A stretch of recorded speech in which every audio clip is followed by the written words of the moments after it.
Hello, welcome, and Eid Mubarak. I am Sarah Anjum Bari, editor of Daily Star Books, and today's Star Book Talk takes us all the way to Melbourne, to Kishwar Chowdhury, the second runner-up of this year's MasterChef Australia, whose journey from being a home cook to representing Bangladeshi cuisine on the world stage has been so inspiring and so emotional for all of us watching from Bangladesh.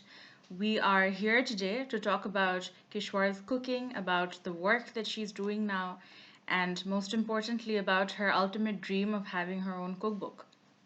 Now, we would have loved to talk to Kishwar for many, many hours, but unfortunately, Melbourne is under lockdown, as we know, and Kishwar and her team are having to deal with a lot of logistical issues.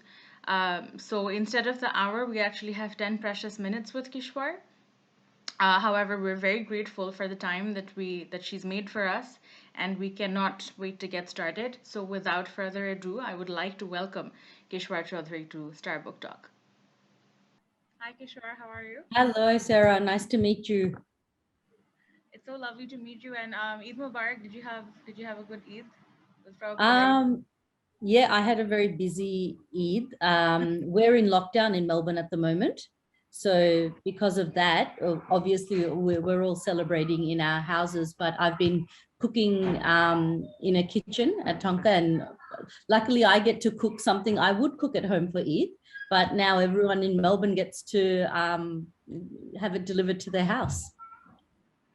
I think we've all been following your Instagram posts at Tonka, and it's been really fun to see all of it. Um, Yeah. we're short on time, and we have a lot of questions from our audiences for you. So I want to start with something that everyone wants to know. Can you tell us about what was going on in your mind when you chose the panta bhaat and the aloo bhorta dish at such a crucial stage in your MasterChef journey?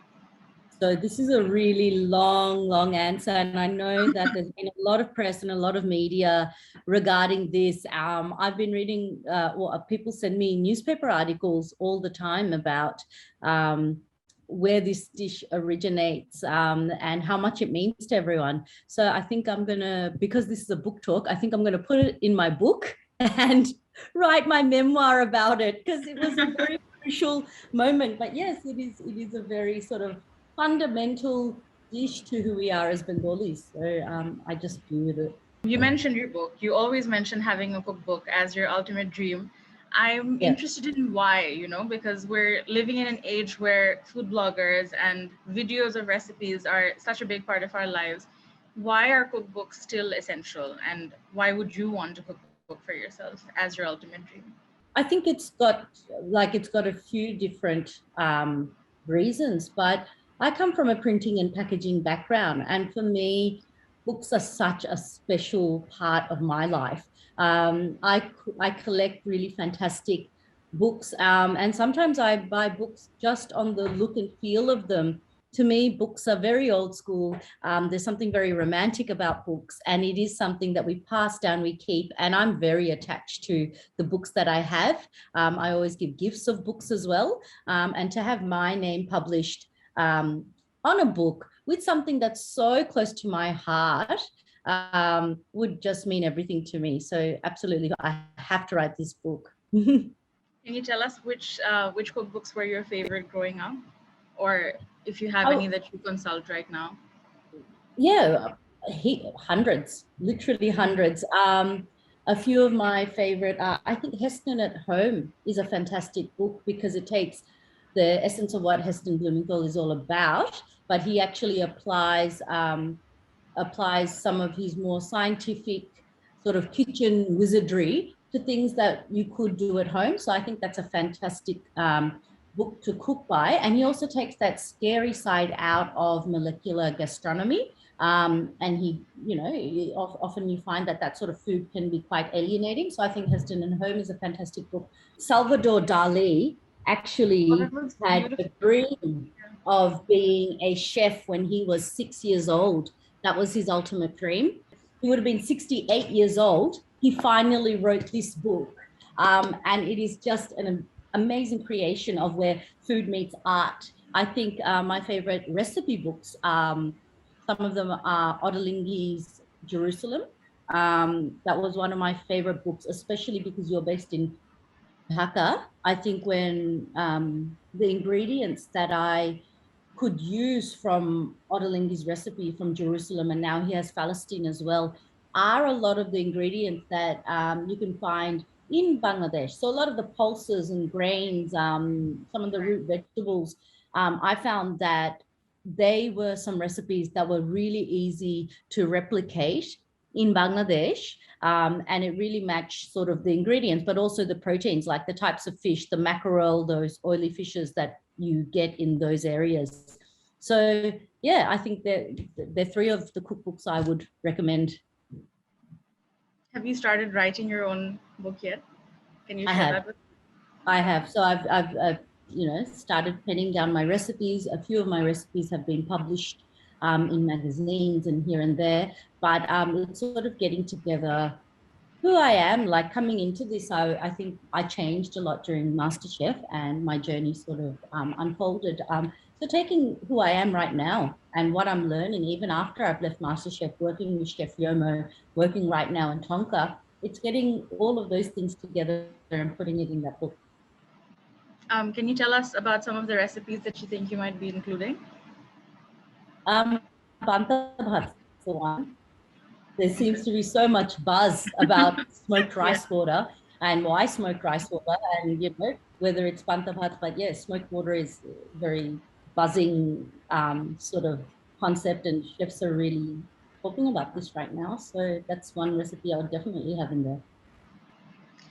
So one of the interesting things, in my opinion, that has happened because of your journey at MasterChef is that the international audience have now found out much more about Bangladeshi cuisine.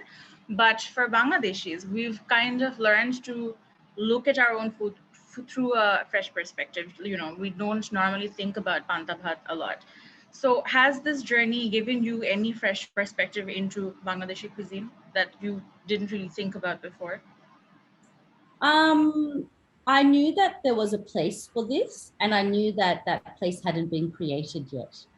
So I definitely saw that there was a place where our cuisine is just, it's so versatile and it's so varied as well in terms of the dishes we eat according to season or occasion. So it's just so unknown as well. So in terms of valuing Bengali cuisine, I always valued my cuisine. I love, obviously, I have such a huge passion for it, and it showed.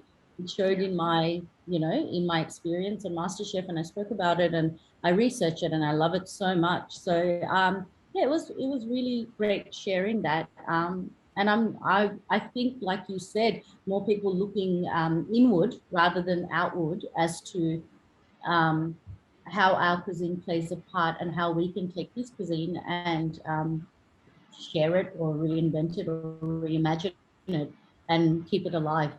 This is one of our reader questions from one of our audience members. They want to know what other Bangladeshi dishes that you would have cooked if we had a few more episodes of MasterChef. I won't say any traditional Bangladeshi dishes. I think maybe taking some of the concepts and flavors that I really enjoy, and then recreating some desserts. I had a few desserts. One of the desserts is on my menu at Tonka. But just using the flavors and the spices and the ingredients that I'm used to, like a green mango sorbet that I worked on for a very long time. So that was something that I didn't get to do on the show. But I guess it's almost that play on kacha amer sharbat. Yeah. So that's something I would do. Can you tell us about what your experience at Tonka has been like? Have you gained anything from the experience so far? Yeah, Tonka and working for Chef Yomodo as well have been two very different experiences. Yeah. Chef Yomo, as you know, he's amazing. It's sort of like where, again, like Dali thinks about food. I think Chef Yomo is almost like an artist when it comes to food. He's really thinking about food on the highest level in terms of art and seasonality and a time and a place. So I grew exponentially once I left MasterChef and got myself in Chef Yomo's kitchen. was an incredible experience there. I wanted to ask you if you have any advice for aspiring cooks, especially home cooks who want to, make it professional.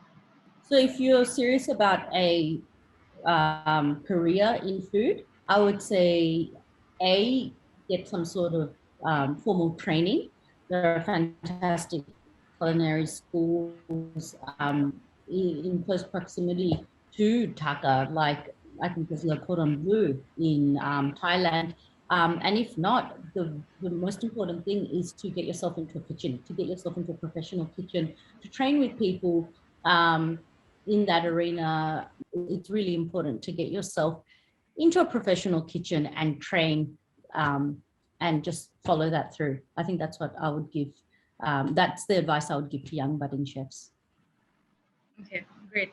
Thank you so much for your time. I know we're short of time now, but I just want to say the country is so proud of you. That's literally all we've been talking about, all we've been hearing about. Thank you, Everywhere. Sarah. It's all over our social media. So we're really proud of you, and we're really thankful, I think, because we haven't spoken so much about Bangladeshi food in such a long time. So I wish you all the best for all your work that you're doing right now. Thank you, Sarah. Have a lovely Eid and Eid Mubarak to all your viewers. Eid Mubarak. Thank you. Thank you.